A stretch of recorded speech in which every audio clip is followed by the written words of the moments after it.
Next. How may I help you? I'm here to see Dr. Jones. Oh, perfect. Have you ever been here before? No. First visit? Yes. Do you have insurance? Yes, here's my insurance Perfect. Do you have identification too? card. Yes. Okay. Can you grab it? Thank you. All right. Stephanie.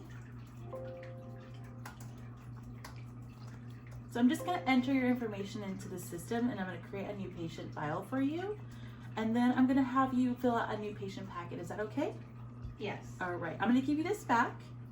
And here is the patient packet. I'm going to have you go ahead and take a clipboard and sit there and fill this out. If you have any questions, bring it back up here, and I'll be more than happy to help you fill it out. Okay. There you go. Thank you. In this video, I'm going to show you page by page what is in an actual patient packet. So the first page, what you're going to see is the patient information and consent. In this portion of the packet, you're going to make sure the patient fills out this properly with their first and last name, the date, and the patient's demographics. Emergency contact, patient employment information, and the parties involved. Medical insurance information. Make sure everything is up to date and accurate.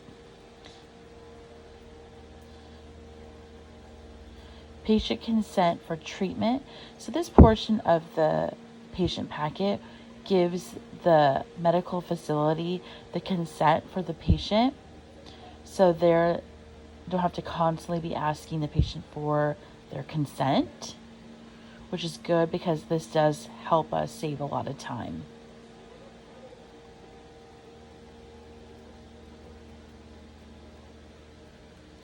The next section is the patient medical history. This is very important to make sure that they fill this out accurately. We need to make sure that they're not allergic to anything, major illnesses, if they've had any surgeries, and their family history. This definitely helps with diagnosing the patient with any type of disease or even current illnesses. It also helps us when we are giving a patient a new medication to know what medication they are already currently on. And make sure that they date and sign this. Notice of privacy practice.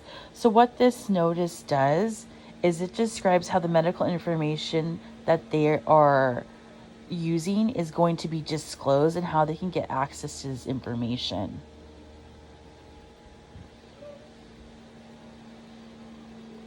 Make sure your patient signs and dates. Authorization for release. So this section of the packet helps us be able to get authorization for any type of medical information that we might need to release to the insurance, any type of authorization needed, such as prescriptions, or us even sending documents to other parts of the facility. Make sure that they date and sign this section. Now, the financial policy and disclosure, this lets the patient know that they are financially responsible for all and any medical care that they have in the office. So any type of x-ray, medical services that they obtain in the hospital, even their medicine that we prescribe is their financial responsibility. Insurance eligibility verification. So this form is usually filled out before you book a patient their appointment to make sure that their insurance is up to date and is verified.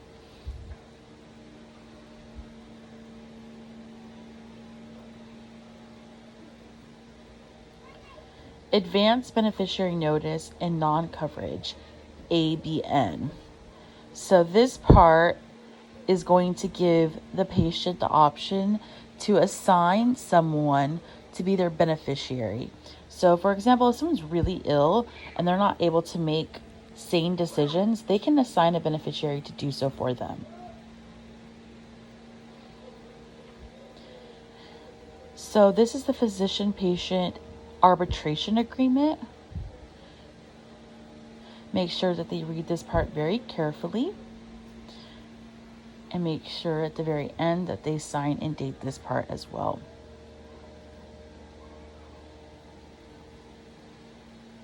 So illness, work, compensation, requests for volunteer arbitration. So this is if they want to volunteer for arbitration. Arbitration is being able to deal with a case out of court. So you actually sit down one-on-one with a lawyer in arbitration and you actually decide the case outside of court.